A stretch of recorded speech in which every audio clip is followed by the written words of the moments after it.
Sa panahong madilim at sumabog sa paligid ang lagim, matatakot ka na lang ba sa dahas? At di man lang ba mag-aaklas?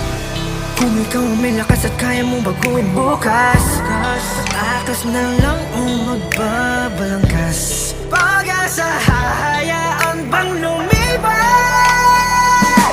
Sino ka ba?